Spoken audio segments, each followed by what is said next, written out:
Hi everyone, welcome to a new lecture series on European literature. In today's class, we'll be looking at the periods of European literature. That is, we'll be looking at the two main periods or the first two periods of European literature, that is the archaic period and the classical period. To begin with, the archaic period. Now, before moving on to the archaic period, in European literature, we have three main periods. The first one is archaic period, which lasts from 9th century BC to 5th century BC. And the second one is classical period, which lasts from 5th century BC to 4th century BC. And the third one is Hellenistic period, which lasts till 2nd century BC. Archaic period. It is the earliest phases of culture. So in European literature, the archaic period includes the earliest phases of culture, right when the culture of Europe began. That is what the archaic period is all about. Several types of Greek lyric poetry originated during this period. Among the poets of the Aegean Islands and of Ionia on the coast of Asia Minor. So it was during this particular period that Greek lyric poetry developed. And if you look at the place where it developed, it was in the islands of Ionia on the coast of Asia Minor by the Aegean poets. The most famous writer of archaic period is Homer. Now, Homer is of course famous for his Iliad and Odyssey, the two epic poems that are the central works of ancient Greek literature. So Greek literature is known by Homer and his works Iliad and Odyssey. The Iliad. The Iliad is set during the Trojan War, the 10-year siege of the city of Troy by a coalition of Greek kingdoms. So the plot or the story of Iliad is set during the Trojan War, that is the 10-year siege of the city of Troy. It focuses on a quarrel between King Agamemnon and the warrior Achilles lasting a few weeks during the last year of the war. So the work is basically about a quarrel between King Agamemnon and Achilles at the end of the Trojan War. That is, it lasts for about a few weeks. The Odyssey. The Odyssey is divided into 24 books. The story had formed as a part of a long oral tradition, that is, it was transmitted orally throughout the ages, and it focuses on the 10-year journey home of Odysseus, king of Ithaca, after the fall of Troy. So Odyssey is all about the journey of king of Ithaca, that is Odysseus, after his expedition, and his return journey back home is the central idea or the theme of the work Odyssey. Now, the Epic of Gilgamesh. The Epic of Gilgamesh had an influence on Odyssey. So this is a probable question from NetJRF point of view. Name one work which had an influence on Odyssey. That is the Epic of Gilgamesh. Now, the central themes of Odyssey includes homecoming, wandering, testing, and omens. These are the central ideas that Homer focuses in Odyssey. The homecoming or the coming back to your land, then the wandering or the expedition, testing, how nature and gods test us, and omens, the various signals or symbols that the lords or the gods gave Odysseus. Now these are the central themes. Moving on to the next period, classical period. After the archaic period, then came the classical period. And in classical period, Aeschylus was one of the most important writers. A few points about the classical period. It is also called classical literature, the golden age of literature. So classical period was later known as the golden age of literature or as classical literature. The literature of the ancient Greece and Rome is particularly categorized as classical literature since they included, Rome and Greece included the classical languages. It is also often referred with the names Greco-Roman and Antiquity. Now suppose if you are asked about the Greco-Roman period or the Antiquity, the period of Antiquity, you have to keep it in your mind that it is the classical period that we are talking about. Aeschylus. Aeschylus is an ancient Greek tragedian He is often described as the father of tragedy. So it is Aeschylus who was considered as the father of tragedy back in the earliest of periods, that is in the classical period of literature. According to Aristotle, he expanded the number of characters in the theatre and allowed conflict among them. Characters previously had interacted only with the chorus. So that is a significant change that Aeschylus brought into tragedy, and that is the reason why Aristotle and the coming philosophers and authors attributed him as the father of ancient tragedy. So it was Aeschylus who made some significant changes in tragedy. That is, he made the characters to interact, and he also allowed conflict among them. Earlier, it was vice versa. The characters could only interact with the chorus. But with Aeschylus and his way of writing, there came about a change in the structure and the way of writing or formulating a tragedy. Aeschylus added a second actor, allowing for great dramatic variety, while the chorus played a less important role. So it was Aeschylus who promoted the addition of other actors rather than the hero or the heroine. He wanted new actors to come in. He wanted second actors or secondary actors to come in rather than the hero or heroine going and interacting with the chorus. He was probably the first dramatist to present plays as a trilogy. So Aeschylus is also known for bringing in the new trend, that is writing plays as trilogy. I hope you know what a trilogy it is. That is, it is a collection of 3 works or 3 books. So it was Aeschylus who promoted this idea of writing or formulating a collection of 3 works or books. He is also known for introducing screen decoration. So it was Aeschylus' idea to decorate the screen. His work has a strong moral and religious emphasis. Aristophanes decided his play, The Frogs, to Aeschylus. So Aeschylus' works, it also had a strong moral and religious emphasis. And that is one of the reasons why Aristophanes dedicated his play, that is The Frogs, to Aeschylus. Only 7 of his plays survived. Since he was a classical writer of the ancient period, we could not get hold of all of his works. Only 7 of them survived.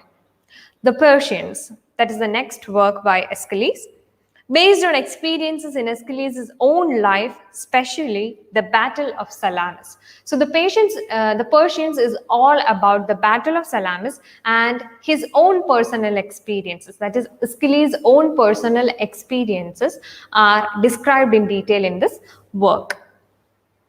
The next work is 7 Against Thebes. The contrasting theme of the interference of the goats in human affairs. So 7 Against Thebes is a comment or an explanation on how goats interfered in the lives of humans, or how goats interfered in human affairs. Back in those days, people believed that goats used to come directly and intervene in the humans' affairs. They had a lot of goats, and they believed that these goats would come and intervene in the human affairs. So this particular work is all about the intervention of goats directly in human affairs. The city being a key development of human civilization. He also takes the city as a key element in the development of every civilization. So the intervention of goats in a city where the human civilization started to begin. That is what the story is all about. Next is the Suppliants. It falls into the Danaids trilogy. So there is a particular trilogy called the Danaids trilogy. We do not have all of the books under this particular trilogy. The Suppliants is one of the books that was written under the Danaids trilogy. The next is Oresteia. It is also another trilogy consisting of 3 tragedies: Agamemnon, the Libation Bearers, and Eumenides. These are the 3 works under Oresteia. And then comes Prometheus Bound, but the authorship of this particular text is still in question. We hope or we see that it was written by Aeschylus, but still the authorship is in question. Next is Sophocles. Sophocles is another important writer of the classical period. Sophocles is an ancient Greek tragedian and he wrote over 120 plays, but only 7 of them have unfortunately survived. So even though he wrote about 120 plays, only 7 of them survived. He is also a very famous ancient Greek tragedian. For almost 50 years, Sophocles was the most celebrated playwright in the dramatic competitions of the city-state of Athens, which took place during the religious festivals of Lene and the Dionysia. So there used to be this particular trend or criteria where the authors or the playwrights used to compete amongst each others in certain festivals organized in Athens. So Sophocles was one of the frequent competitors of these festivals and he even won prizes for these festivals. He competed in 30 competitions, won 24 and was never judged lower than second place. So Sophocles was a frequent competitor. He won almost all of them. Out of 30, he won 24 of these competitions and he was never judged below second position. Moving on to his notable plays, and the first one is the very famous Oedipus Rex. Renamed Oedipus Tyrannus to distinguish it from another of Sophocles' own plays, Oedipus at Colonus. So Oedipus Rex was later renamed as Oedipus Tyrannus because he wanted to distinguish it from another of his plays with the same or similar title, that is Oedipus at Colonus. Oedipus has become the king of Thebes while unwittingly fulfilling a prophecy that he would kill his father Laius, that is the previous king, and marry his mother Jocasta, whom Oedipus took as his queen after solving the riddle of the Sphinx. So this is how the story begins. Oedipus becomes the king after the death of his father Laius, and he marries his own mother Jocasta, which happens after solving a riddle of the Sphinx. This is just an outline of the story. The action of Sophocles' play concerns Oedipus' search for the murder of Laius in order to end a plague ravaging Thebes, unaware that the killer he is looking for is none other than himself. So, by marrying his own mother Jocasta, Oedipus committed a grave sin, and as a result, a plague infected Thebes. So Oedipus wanted to stop the plague from further infecting his people. So he was trying to find a method to stop it and found that the solution is to stop the person who committed the sin, which unfortunately he did not know that he was himself the grave sinner. At the end of the play, after the truth finally comes to light, Jocasta hangs herself while Oedipus, horrified at his patricide and incest, proceeds to gouge out his own eyes in despair. So at the end of the play, what happens is that Oedipus realizes that he is in fact the sinner and he decides to gouge out his own eyes, and his mother, that is Jocasta, unaware that she had married her own son, commits suicide. So Oedipus is in guilt, and as a punishment for himself, he gouges out his own eyes. And that is how the play ends. The major three themes of the play are fate and free will, that of Oedipus, guilt and shame of both Oedipus and Jocasta, sight and blindness of all the major characters, including Oedipus and Jocasta. Now moving on to the hamartia of the play, I hope you know what hamartia is. It is the tragic flow of the hero. Now the hamartia of the play is arrogance and intelligence of Oedipus. It is both his arrogance and his intelligence that led Oedipus into such a situation. Also, he attempted to avoid fate by free will. That was also a flaw. Oedipus tried to avoid his fate by using his own free will, which was a grave mistake. The last line of the play goes as follows, which I want you to note down because this might be another question. Now, as we keep our watch and wait the final day, count no man happy till he dies, free of pain at last. This is a very beautiful line which summarizes the gist of the play, which might also come for you as a NET or JRF question. Now moving on, his second important play, that is Sophocles, another important play is Antigone. It is made up of episodes, that is insertions. The peculiarity of Antigone is that the play is made up of certain episodes or insertions. which separate the choral song and the dance. So in these ancient tragedies, the plays or the tragedies were divided into chorus and the characters, the dialogues, and many other parts. So chorus was given very much importance. Now episodes was inserted or episodes was used in the structure of a play to separate the choral dance and the song. And that is one of the peculiarities of Antigone. The play picks up where Aeschylus 7 against Thebes end. So this particular work can be seen as a follow-up of Aeschylus 7 against Thebes because both the plays have a connection in its plot.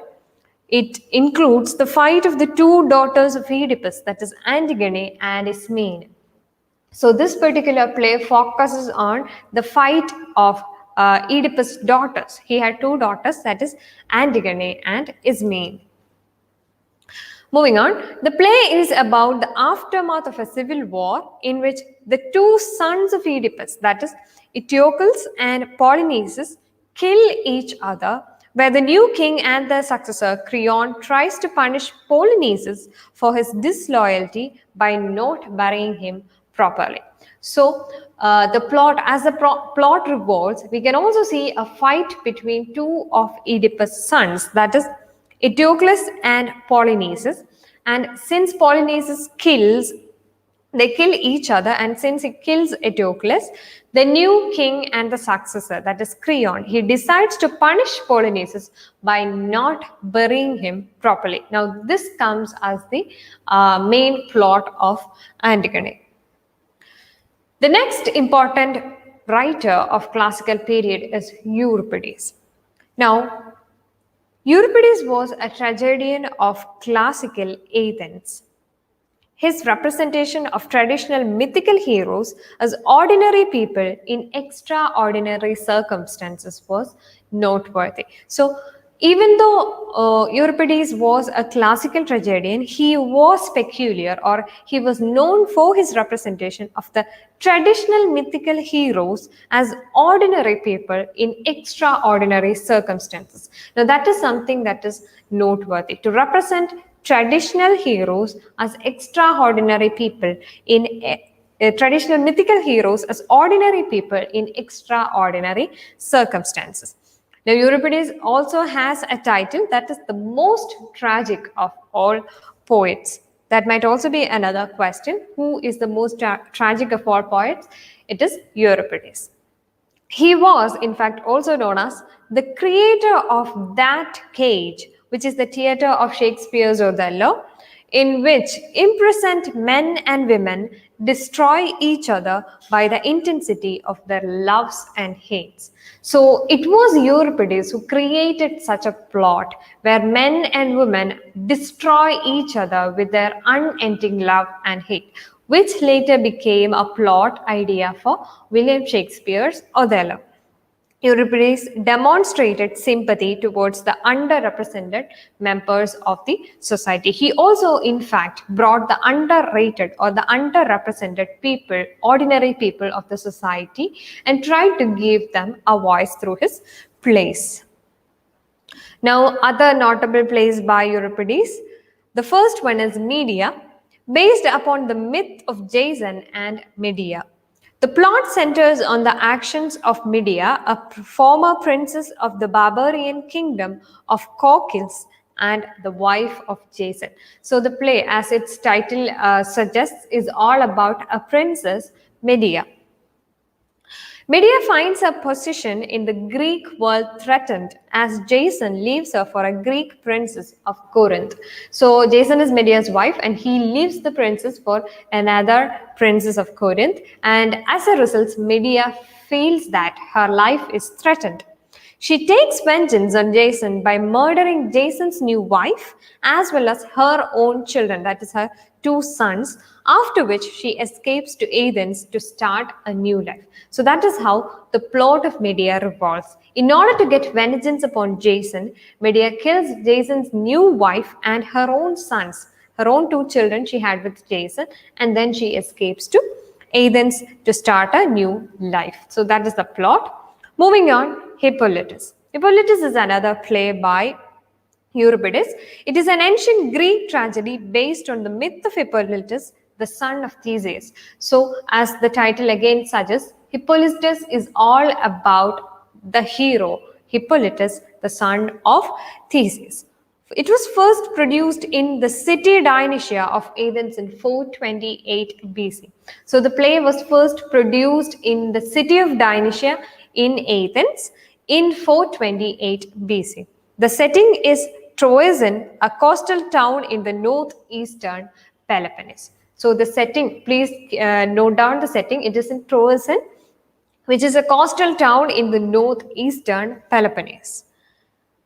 Based on the myth of Hippolytus, the son of Theseus, and how a series of misunderstandings and the meddling of the gods result in his death and that of his stepmother, Phaedra. So that is what the plot is about.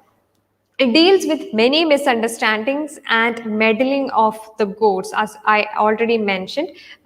In the Greek period, people believed that the gods used to come down from heaven and intervene directly in the people's, the common man's affairs. So this also comes as a theme in the particular play. And it also results in his own death, that is Hippolytus' own death, and that of his stepmother, Phaedra. The summary of the play. Hippolytus is a mortal prince who preferred chastity and hunting to the pursuits under Aphrodite's purview. So Hippolytus was a very genuine man who considered chastity as more important in his life. He even preferred hunting to chastity. He therefore worshipped Artemis. Artemis is the goddess of war, the goddess of the hunt and virginity, to the exclusion of Aphrodite, the goddess of love. So normally the kings or their sons used to worship Aphrodite, but unlike from them, Hippolytus chose to worship Artemis, the goddess of hunt and virginity, that is the goddess of war. And this in turn raged Aphrodite. Furious at this slight, Aphrodite avenges her honor by causing Hippolytus' stepmother, Phaedra, to fall in love with him. So Aphrodite was very raged with this, and she in fact caused his own mother, his own stepmother, Phaedra, to fall in love with Hippolytus. When the horrified Hippolytus rejects Phaedra, she hangs herself out of shame, but not before writing a letter accusing her stepson of raping her. So what happens is when Hippolytus comes to know about this, he rightward rejects Phaedra, and out of shame and guilt, she commits suicide. So the stepmother commits suicide after writing a letter that the cause is Hippolytus. And she also accused him of raping her. Upon reading the note, Hippolytus' father, Theseus, curses his son, which leads to Hippolytus' death. So, after reading the letter written by his mother, Phaedra, when his father, that is Theseus, reads this particular letter, the father curses the son for committing the sin, and which ultimately leads to Hippolytus' own death. In the last scene, Artemis appears to reveal the truth to Theseus and comfort her dying protege. Before she vanishes, Artemis proposes to avenge Hippolytus' death by inflicting a comparable punishment on Aphrodite's next mortal favorite. So the play ends with Artemis telling the truth or revealing the truth to Theseus and promising to avenge the death of her protege by trying to punish the next favorite or the next favorite person that Aphrodite finds. Electra, that is the next famous play by Euripides. It tells the tale of Electra and her brother Orestes as they take revenge on their own mother Clytemnestra for her murder of their father Agamemnon. So Electra is another play which deals with the misunderstandings and the ending confusion that happens in the lives of the kings and queens of the ancient Greek period. It deals with the story of Electra and her brother Orestes, who takes revenge on their own mother Clytemnestra for murdering their own father Agamemnon. The Electra complex is named after the Electra of this particular play. It was written quite late in Euripides' career, sometime in the 410 BC, although the actual date is uncertain. We believe that it was written a few years later in Euripides' career, but we are not sure about it. Moving on to the plot, years before the start of the play, near the start of the Trojan War, the Greek general Agamemnon sacrificed his daughter Iphigenia in order to appease the goddess Artemis. So Agamemnon was going for war, and in order to get the blessings of Artemis, the goddess of war, he sacrificed his own daughter. While his sacrifice allowed the Greek army to set sail for Troy, it led to a deep resentment in his wife Clytemnestra. So even though they were able to do good in the war, this brought a bit of confusion and hatred from his wife Clytemnestra. Upon Agamemnon's return from the Trojan War 10 years later, Clytemnestra and her lover Aeschylus murdered him. So since Agamemnon sacrificed his own daughter, his wife and her lover decides to murder him, which they do after Agamemnon comes from the Trojan War. The play begins with the introduction of Electra, the daughter of Clytemnestra, and the late Agamemnon. So this particular play begins with the introduction of Electra, the daughter of Agamemnon and Clytemnestra. Everything that I discussed until now, it comes as the background of the play. Several years after Agamemnon's death, suitors began requesting Electra's hand in marriage. Out of fear that Electra's child might seek revenge, Clytemnestra and Aeschylus married her off to a peasant in Mycenae. So Clytemnestra feared that her daughter and her son or someone from their family would avenge her for the death of Agamemnon. So in order to prevent this, what she did is she married Electra off to a small family, that is to a peasant. The peasant was kind to her. In return for his kindness, Electra helped her husband.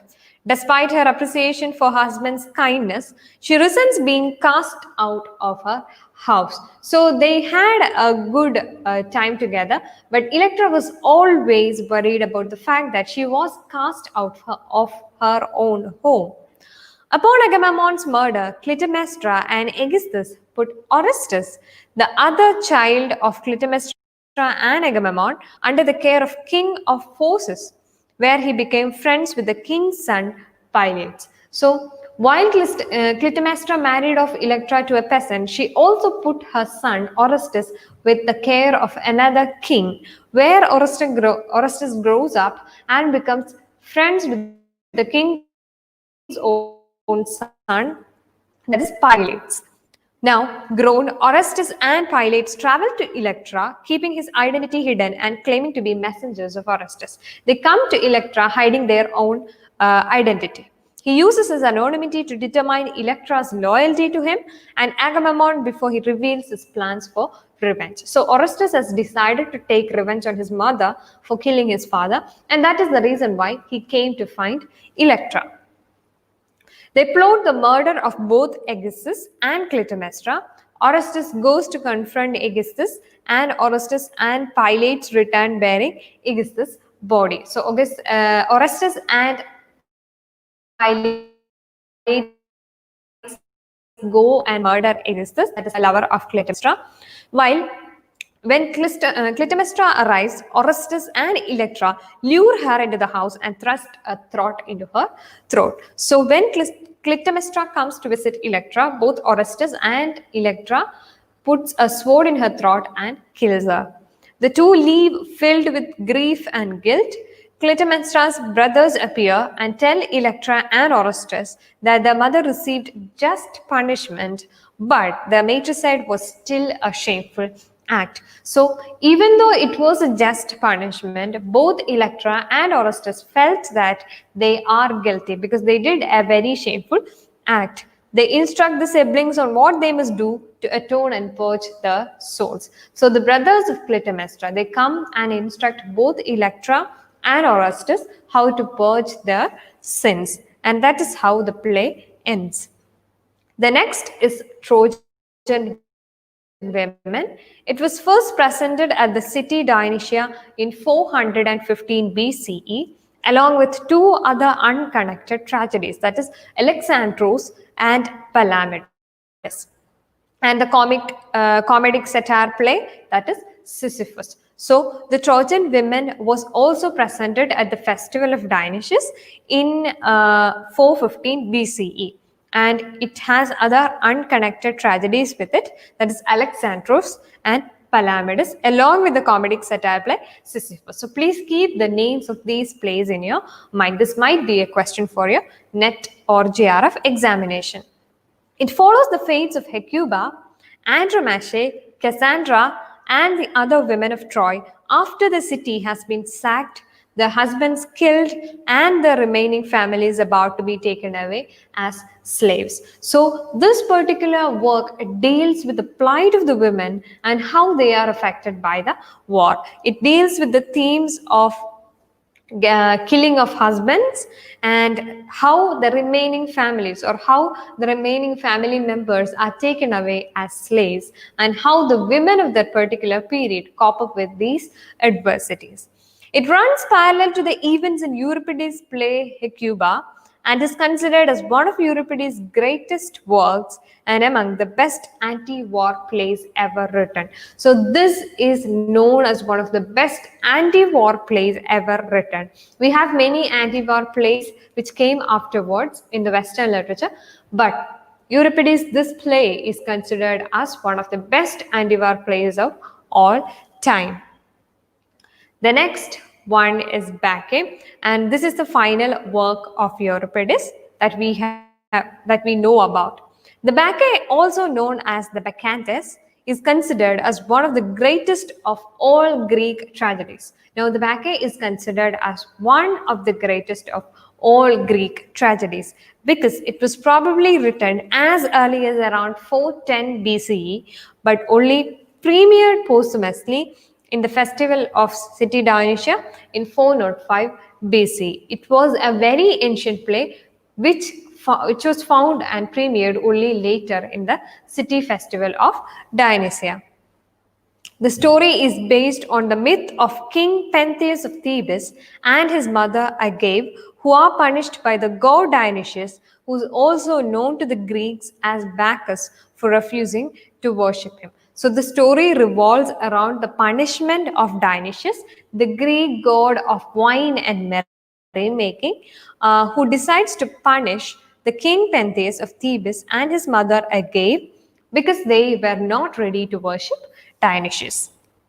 Now, this is all about an introduction to the periods of European literature. Actually, we have one more period, that is the Hellenistic period, which we have already uploaded in our LMS. I hope you will go and have a look at that. Now, I hope everything is clear. Thank you for listening to us.